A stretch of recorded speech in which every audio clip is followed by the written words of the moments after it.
Halo guys, bertemu bersama kami di podcast yang berjudul Dampak Pandemi. Perkenalkan, nama aku Sakti dari 10 IPS 3 nomor 25. Halo guys, nama aku Maura dari 11 IPA 2 absen 18. Halo semua, aku Felicia dari kelas 11 Bahasa dan Budaya nomor prestasi 8. Dan aku Aurelio Vanya Winarno dari 11 MIPA 3 nomor absen 5. ETW, hari ini kita mau bahas tentang apa? Kita bisa bahas apa saja. Kita mau bahas apa nih yang pertama? Cara menjaga kebugaran, seru kali ya? Seru juga tuh. Di masa pandemi seperti ini, kita memang perlu menjaga kebugaran jasmani kita. Contohnya dengan olahraga lari, renang, bermain sepak bola, dan juga bermain basket. Bener banget tuh, berolahraga dapat meningkatkan kebugaran jasmani kita. Kegiatan ini juga bisa kita lakukan di rumah. Contohnya dengan olahraga yoga. Jadi kita masih terbebas dari virus corona. Oh iya, tali juga bisa digunakan untuk berolahraga. Ternyata, tali adalah salah satu penerapan dari gelombang mekanik longitudinal. Untuk mengamati gelombang mekanik pada lompat tali, bisa dilakukan dengan mengikatkan salah satu ujung tali ke sebuah benda. Lalu ujung satunya kita gerakkan ke atas serta ke bawah, sehingga membentuk lengkung puncak maupun lembah. Terus pernah dengar tentang unsur kebugaran jasmani? Itu apa aja sih? Ada banyak macamnya, ada daya tahan, kekuatan, kelunturan, kelincahan, dan keseimbangan. By the way, kalian tahu toko yang jualan alat olahraga yang murah sama berkualitas nggak sih? Bingung nih. Oh, aku punya. Papaku sering beli di sini kok, barangnya bagus dan juga berkualitas. Oh, oke, thank you. Ya ampun, BP itu apa coba? BEP adalah analisis titik impas. BEP penting bagi sebuah perusahaan untuk membantu membuat keputusan, seperti apakah perlu menaikkan harga atau mengurangi biaya operasional. Contoh menghitung BEP bisnis toko kepingin sehat yang biaya operasional sebesar 50 juta, maka penjabaran biaya yang dikeluarkan untuk operasional yaitu total biaya tetap 50 juta, biaya variabel per unit 150.000, harga jual per unit 200.000. Nah, cara menghitungnya yaitu total biaya tetap dibagi margin kontribusi. Jadi 50 juta dibagi dalam kurung 200.000 dikurang 150.000 sama dengan 50 juta dibagi 50.000 sama dengan 1.000 unit. Artinya, perusahaan harus menjual 1.000 unit agar tidak mengalami kerugian ataupun keuntungan. Paham kan? Oh, paham kok. Menurut kalian, pandemi banyak ngasih pro atau kontra? Ya bisa dibilang dua-duanya sih. Dalam satu situasi, kebebasan kita menjadi berkurang karena adanya aturan baru yang muncul. Selain itu, juga banyak rencana dan pembangunan untuk memajukan negara menjadi tersendat karena adanya aturan-aturan baru tersebut.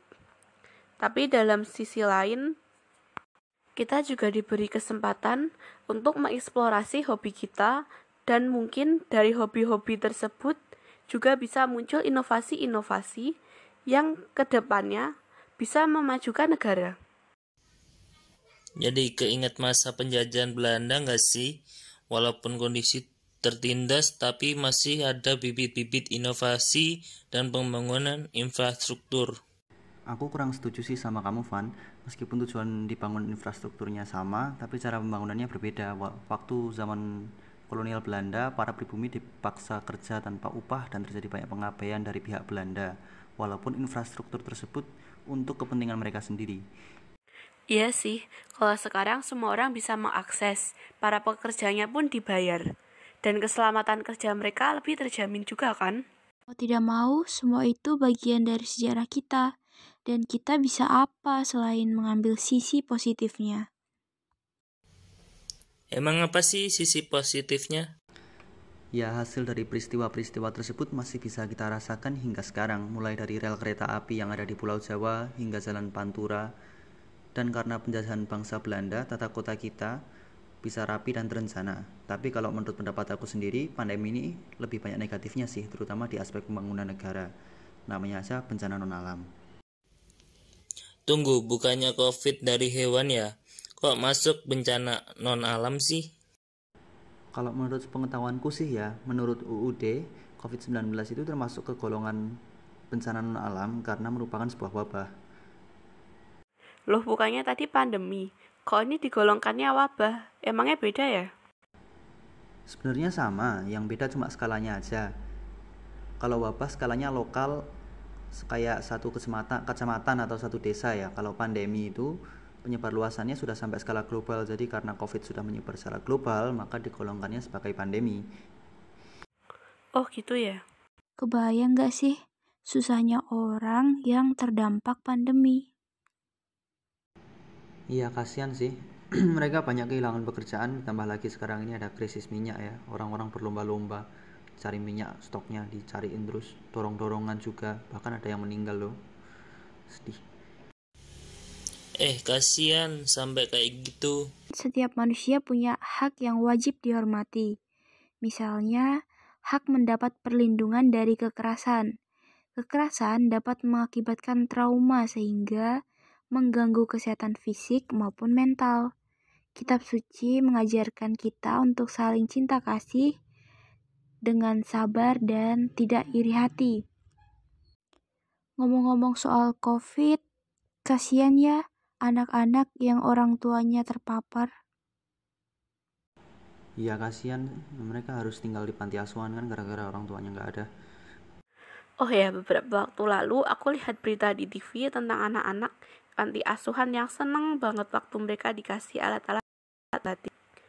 Mereka ini adalah anak-anak yang orang tuanya meninggal karena terpapar COVID-19. Waktu itu aku melihat mereka juga diajari cara untuk membatik. Ini adalah salah satu cara untuk melestarikan kebudayaan Indonesia kepada anak-anak. Mereka sangat antusias untuk belajar membatik. Ini menjadi salah satu bentuk promosi kebudayaan yang bisa kita lakukan. Selain dapat membuat mereka bahagia, kita juga dapat melestarikan kebudayaan Indonesia. Oh ya, jadi ingat, di video itu ada satu anak yang ditanyain sama orang yang kasih alat membatik itu. Orangnya tanya kayak gini nih. Kalau kamu ditanya mau rumah impian, kamu jawabnya kayak gimana? Terus dia jawabnya pakai bahasa Jerman dong, keren banget kan? Dia bilang kalau dia itu pingin banget ke Jerman dan mulai sekarang dia juga belajar bahasa Jerman. Wih, keren dong anak itu. Oh iya, Vel, kamu kan anak bahasa. Bisa dong omongin ulang perkataan anak itu? Hah? Ya udah deh, boleh. Tapi jangan ketawa ya kalau aku bacanya jelek. Ich möchte in großes Zimmer bleiben. Ich möchte in einem Zimmer bleiben. Mein Zimmer liegt neben dem Esszimmer. Die Matratze liegt zwischen dem Tisch und die Toilette. Der Bodenbrett liegt unter dem Fenster. Meine Puppe liegt auf die Matratze. Vor der Schrank liegt der Teppich. Wih, keren. Tapi artinya apa itu? Intinya dia pingin rumah yang besar. Kamarnya ada di samping ruang makan. Kasurnya ada di antara meja dan kamar mandi. Terus ada rak buku di bawah jendelanya. Di atas kasurnya ada bonekanya dia. Di depan lemari ada karpetnya. Anaknya estetik nih. Jadi keinget video di YouTube tentang orang luar yang bikin tutorial cara batik ya. Salut sih, bukan budayanya sendiri bisa bikin tutorial loh. Coba jelasin dong isi videonya. Bentar, gini nih. First you need a pencil, canting or waxing pen, hot wax, knife, small stove, and a shroud. After preparing the materials, you need to sketch your patterns or design using a pencil on the shroud. Next, hang your shroud and line your pattern using the chanting. After finishing your line work, dip the shroud in dye and let it dry. After the cloth has dried out, Scrape the wax and boil the cloth using a mixture of baking soda and water and let it dry again. And that's it. And you can repeat the process from dipping the shroud in the dye if you want to add another color to the batik. Oh iya, bagaimana nasib bayi yang kehilangan ibunya? Bayi yang kehilangan ibunya bisa diberi alternatif susu formula. Walau sebenarnya ASI adalah nutrisi terbaik yang akan menjadi bekal bagi kehidupan si bayi. Jika ASI eksklusif tercapai, maka akan menjadi fondasi untuk masa depan anak. Tapi ada kasus orang tua yang keburu hamil lagi karena tidak mengikuti program KB, sehingga air susu ibu kurang tercukupi bagi bayi. Betul, rahim adalah sistem reproduksi wanita yang berfungsi untuk memberikan makan dan menampung calon bayi. Ada program yang namanya keluarga berencana atau KB, yang juga bertujuan untuk menekan jumlah penduduk.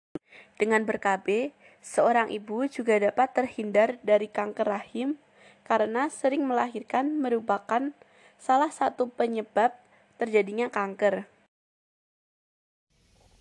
Ngomong-ngomong soal kanker, aku jadi keinget pelaku pembuat sampo palsu atau sampo abal-abal yang ditangkap polisi. Jadi, jika sampo memiliki pH terlalu tinggi atau terlalu rendah, maka akan memutuskan ikatan protein sehingga menyebabkan rambut menjadi rusak.